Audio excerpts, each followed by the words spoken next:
गुड़ और आटे को मिलाकर छठ का एक बहुत खास प्रसाद ठेकुआ बनाया जाता है। ठेकुए का इतिहास 3700 साल पुराना यानी ऋग वैदिक काल से इसका इतिहास जुड़ा हुआ है। ऋग वेद में ठेकुए को अपूपा कहा गया है। लेकिन क्या सच में सूर्यदेव और छठी मैया का प्रिय प्रसाद ठेकुआ माना जाता है? इस महापर्व में छठी मैया को ठेकुआ का प्रसाद जरूर चढ़ाया जाता है। तो ऐसे में चलिए जानते हैं छठ पूजा में छठी मैया को ठेकुआ का प्रसाद क्यों चढ़ाते हैं। साथ ही ये भी बताएंगे ठेकुआ प्रसाद का छठ पूजा में क्या महत्व है और इसके कुछ वैज्ञानिक कारण भी हैं। हिंदू शास्त्र कहते हैं कि छठ पूजा में छठी मैया को ठेकुआ का प्रसाद इसलिए चढ़ाया जाता है क्योंकि ये प्रसाद उनको अति प्रिय है। ये सनातन धर्म का पारंपरिक प्रसाद है।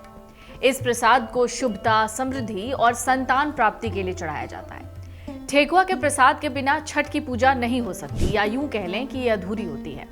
हिंदू शास्त्र के मुताबिक छठ पूजा में छठी मैया को ठेकुआ का प्रसाद इसलिए चढ़ाया जाता है क्योंकि यही प्रसाद उनको सबसे ज्यादा भाता है। ये सनातन धर्म की पारंपरिक प्रसाद में से एक है। ठेकुआ छठी मैया के साथ साथ भगवान सूर्य को भी भाता है। कहा जाता है छठ पूजा के दौरान ठेकुआ चढ़ाने से घर में सुख समृद्धि आती है। ठेकुआ चढ़ाने से छठी मैया बहुत खुश होती हैं और अपना आशीर्वाद भक्तों पर हमेशा बनाए रखती हैं। लेकिन ये ठेकुआ बनता कैसे? आप सबको पता होगा, ठेकुआ गेहूं, गुड़ और घी इन सब से मिलाकर बनाया जाता है। गेहूं मतलब गेहूं के आटे से, जो बारीक पिसा हुआ होता है।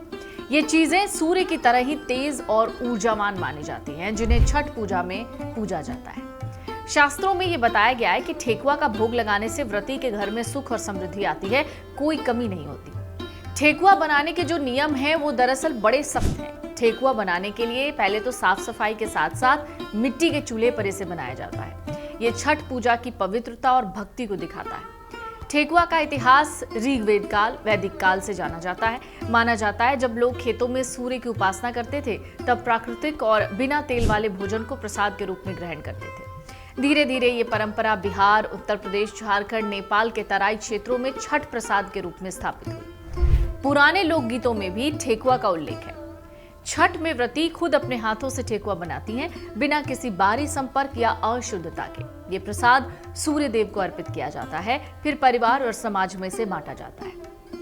इसीलिए इसे महाप्रसाद कहते हैं, क्योंकि इसमें खुद सूर्य का आशीर्वाद, उनकी ऊर्जा समाहित होती है। ठेकुआ घर की रसोई में नहीं बल्कि स्वच्छ और पवित्र जगह पर बनता है। ये भाव बताता है कि आस्था का स्वाद हमेशा पवित्रता से जन्म लेता है। छठ व्रत का सबसे अहम हिस्सा है सूर्य को अर्घ देना और प्रसाद अर्पित करना। ठेकुआ का सुनहरा रंग सूर्य की रश्मियों का प्रतीक माना जाता है। जिस तरह सूर्य हर जीव को ऊर्जा देते हैं, वैसे ही ये प्रसाद सकारात्मक ऊर्जा और शांति का प्रतीक है। तो ठेकुआ की सामग्री और औषधीय लाभ के बारे में भी जान लीजिए। ठेकुआ बनाने के लिए गेहूं के आटे का इस्तेमाल होता है। गुड़, घी, नारियल, सौंफ और इलायची की जरूरत पड़ती है। इन सब का संयोजन शरीर को पोषण देता है। कैसे? तो ऐसे कि गुड़ में आयरन होता है, मिनरल्स होते हैं, एंटीऑक्सीडेंट से भरपूर होता है ये, और खून की सफाई और ऊर्जा में मददगार होता है, इंस्टेंट एनर्जी। सौंफ और इलायची पाचन शक्ति को बढ़ाते हैं, गैस और अपच से राहत देते हैं। घी शरीर को ताकत देता है, जो उपवास के बाद ऊर्जा संतुलन में सहायक है। गेहूं कार्बोहाइड्रेट और फाइबर से युक्त होता है, शरीर में स्थायी ऊर्जा देता है। अब आपको पता चल गया होगा कि आखिरकार छठ का महाप्रसाद ठेकुआ ही क्यों है। अगर आप ये वीडियो YouTube पर देख रहे हैं तो हमारे चैनल को सब्सक्राइब कर बेल आइकन दबाएं, और Facebook पर देख रहे हैं तो हमारे पेज को लाइक करें।